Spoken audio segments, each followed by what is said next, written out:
অনেক সময় আমাদের মধ্যেই এমন কিছু লোকজন থাকে যারা পর্দার পেছনে থাকে, কখনো আসবার সুযোগ পান না। আমার মা বাবা ঠাকুরের কাছে মানত করেছিল যাতে আমি একটা মেয়ে হিসাবে জন্মাই।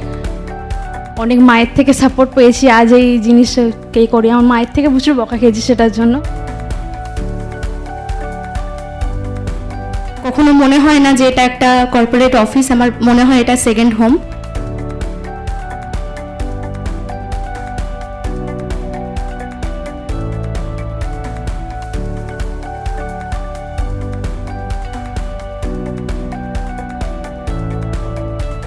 আমাদের সকল ওমেন সহকর্মীদের একসাথে হাতে হাত মিলিয়ে দায়িত্ব নিয়ে নিজেদের মেরিট ওয়াইজ প্রত্যেককে কাজ করার জন্য এবং অর্গানাইজেশনকে এলিভেট করার জন্য অসংখ্য ধন্যবাদ।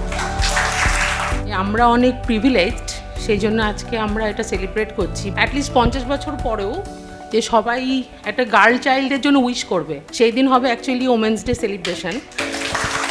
তাদেরকেও সাথে নিয়ে কিভাবে চলতে হয়, আমাদের এই ভাবনাটা আস্তে আস্তে সমাজের মধ্যে স্প্রেড করতে হবে। উইমেন ব্রেড ওয়ার্কার্স, তারা ওদের রাইটের জন্য একটা স্ট্রাইক ডেকেছিল।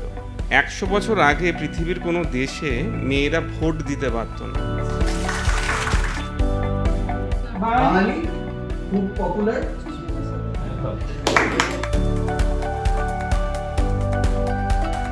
বাঙালি ওমেন ক্রিকেটার, মেয়ে ক্রিকেটার।